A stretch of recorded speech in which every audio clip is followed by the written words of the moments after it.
Welcome to the StudyWorks Vocabulary Development Program. We will be discussing 10 new words per unit, and there'll be quite a few units. Each unit discussion will last about 13 minutes. But before we discuss the words, you'll have the opportunity to discover how many of the words you already know. In each unit, you will see a screen that looks like this. But of course, the words are much more sophisticated. You should mentally try to pair the numbered word on the left with the correct definition on the right. For example, because the first word is cat, you should place a number 1 inside of the box next to a furry animal known to say meow. Likewise, number 2 should be placed in front of green material covering a lawn or park, because that's the definition of grass. Do this for all 10 words. You'll have about 2 minutes to pair all 10 words. Thank you and good luck. Instructions. Unit 1. Pair the numbered word on the left with the correct definition on the right. You will have approximately 2 minutes.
Our first word is limpid. Limpid at first may confuse you because it looks a little bit like the word limp, although it's not related to the word limp, as in you walk with a limp. Limpid comes from a Latin word limpidus, which meant clear, or water-like, which was lympha in Latin. And if you really want a word that's similar to it, you might have to be a little bit of a biologist or a doctor. Your lymph system, you have lymph nodes in your body that's full of this clear liquid, and it's more related to that. Limpid is, in the physical sense, anything that's clear. As in water, water is limpid. It's unclouded or clear. It also has a metaphorical meaning. If something's clear, we say, I understand, that's clear to me. We mean it's easy to understand or just easy. So limpid has that sort of meaning also. You see a lot of famous writers, they like the word limpid. For example, Charles Dickens wrote, "Her limpid blue eyes were fixed upon me," her clear blue eyes. And Mark Twain used it in Tom Sawyer's. They were tumbling over each other in the shallow, limpid water of the white sandbar. So, I mean, it's something that writers use. It's not something that's usually common in speech. That's why it's so easy to forget. Limpid is anything that's clear or makes something easy. Therefore, the correct choice was at the very bottom. Clear, easily understood. Our second word was seminal, and that was from the Latin. It was the Latin word for a seed, related to a seed or a beginning. You might hear it in science a lot, or famous things. The writings of Sir Isaac Newton were some of the most seminal works in modern science. Means the beginning, the important. Think of it, a seed is the beginning of something. It's an important part of something. It also has a metaphorical meaning, meaning strongly influencing later developments. So if something is seminal, it's extremely important. It's usually something at the beginning. Not necessarily the beginning, but either of those work pretty well. Therefore, if you look at the choices here, the correct answer is the third from the bottom, original or groundbreaking. Our third word was noisome. Believe it or not, the word noisome comes from the word annoy. There's a thing in language development, you're probably not interested in it, but it is sort of curious, I think. We develop new words by chopping off the beginning of old words. This process is called aphesis. For example, we used to say an scapegoat. Now we say scapegoat. We didn't like that sound. In English originally we said avant-garde, but now we say vanguard.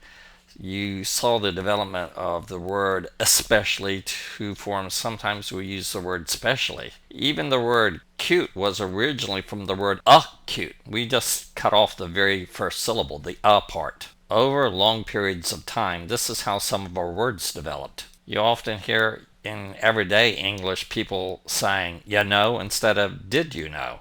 That's happened all through English. That's why when you see the word knife, which has got a strange spelling, well, that comes from the original word knife, which was pronounced good knife. They cut that off because it was a little bit awkward, and we just keep that knife part on it. That's why we still see these strange spellings in English, because one time we actually pronounced them, but through the process of cutting off the front of a word, this is called a thesis, we change the language. We don't say good knife anymore. We say give me the knife. So the original word was annoy, and we just cut off the part and got noi. So now something that's annoying or noisome is offensive, disgusting. Sometimes it's a smell. Sometimes people think something that's noisome has something to deal with noise. Doesn't necessarily, although a irritating noise could be annoying, therefore it could be noisome, but in most senses of the word noisome just deals with anything that's annoying or irritating, especially if it has something to do with a sense of smell. I don't know where that came from, but that's the origin of noisome, and you should be able to remember that. The correct word that goes along with that is the very top one, foul, offensive, particularly to the sense of smell. So let's go on to our next word. Purveyor. The verb would be purvey. Somebody who purveys is a purveyor. Anything that ends with an ER or an OR is usually something to deal with a thing or a person. It comes from the French word, which is indirectly related to the Latin providere, provide. We have the word provide that we get very closely to that. So the purveyor of something is somebody who provides or supplies. You hear the word a lot in restaurants or companies, purveyor of fine wines, purveyor of fine goods. They supply things. I sort of remember it because it's sort of like survey. Survey is sort of you look at something. Purvey is something you supply something. The correct joining of that is the second one down from the top, a person who provides or supplies. Malevolent. This is an important one. Malevolent is from two Latin words, male, mal, which meant bad, and you get a lot of words with mal in it. Malcontent, malicious, malignant. A malignant tumor is a cancer that's growing. It's a bad one. So try to remember, mal means bad. And the other part of that is the vol part. Vol again comes from a Latin meaning to wish or to want something. It too is a very common root. VOL, anytime you see that, it has something to do with wishing something, hoping for something. You have volition, you have your wishes. If something is voluntary, you are wishing to join. Volunteer is somebody who says, yes, I'll take that. So volunteer, involuntary, volition, all of those come from that root vol. So if you combine those two things, mal, which is bad, and vol is wish. Somebody who wishes bad on you is malevolent. You sometimes hear that in contrast to the word benevolent. That means somebody who wishes well on you. Bene means good, but in this case we're studying the word malevolent. You might hear it in a sentence like this: his failures made him malevolent toward those who were successful. If you want to join that up, the number 5, the 5 should be the fourth one down, having intent to harm others. The next word, captivate, I think is the easiest one on this list. It obviously comes from something similar to capture, and it really does. The Latin captivatus was a word that meant to take captive, to capture somebody. But it's sometimes used in a more of a metaphorical sense. We don't really use it anymore to mean that you kidnapped somebody, actually captured them. That's sort of an obsolete meaning. When we say we're captivated by something, it generally means that we're enthralled. We're really sort of held emotionally imprisoned. For example, the beauty of the Grand Canyon captivated us. It's a fairly simple one. I'll leave it at that. It's not too difficult. So the word captivate should be paired up with the third one down, to hold the interest of, to gain the attention of. The next word is a little bit more complicated: munificence. This comes from a Latin word that meant generosity, and we sort of have that same meaning today. The root mun, M-U-N, is still used quite commonly in a lot of words that we have today. A community is a place where people share things. Communion is sort of a religious service where people share their thoughts with God. You can use it in a non-religious sense also. Communications, when you share ideas with other people. You get a lot of other words: communition, municipality, excommunication, remunerate, commune. So mun means to give, and generally it means to give in a very generous way, a very, very nice way. So number 7, munificence, should be paired up with the halfway point, characterized by great generosity. Our shortest word is vim. It's short, but a lot of people don't know it, so we'll talk about it. It's an interesting word because it's one of the few words that's purely an Americanism. It comes from the Latin vis, which meant powerful, and we use that in that sense. Vim sounds like an American thing, doesn't it? Somebody with vim usually has energy, a lot of spirit, a lot of enthusiasm.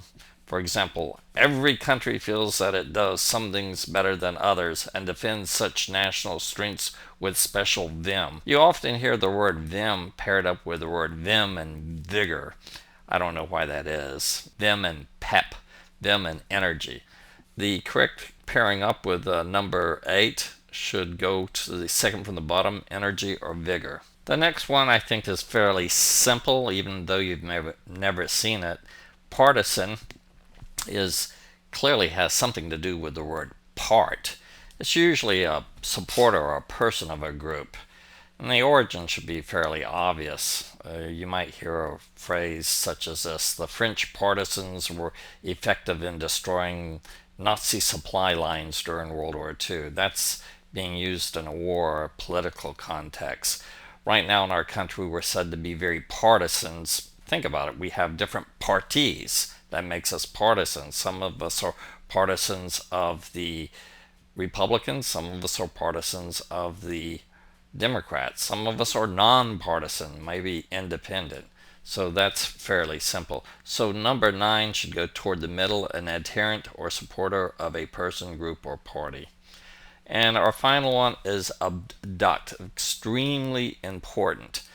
It comes from 2 Latin roots. Well, actually one's a prefix. The first is ab. Ab is very important. It always means away from, and you get it in a lot of words that we'll eventually be discussing: abase, abate, abbreviate, aberration, abhor, abide, abject, abort, abridge, abrogate, abscond, so forth. It always means away from something.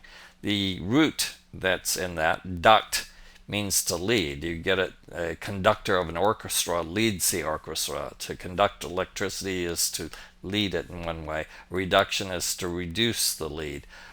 Production, induction. An air duct, what does an air duct do? It leads air. So if you put those 2 together, to lead away means to abduct. And in this particular case, number 10 should be paired up with the word to kidnapped. You abduct somebody, you kidnap them. So that's our first set. We'll start the next set in just a second.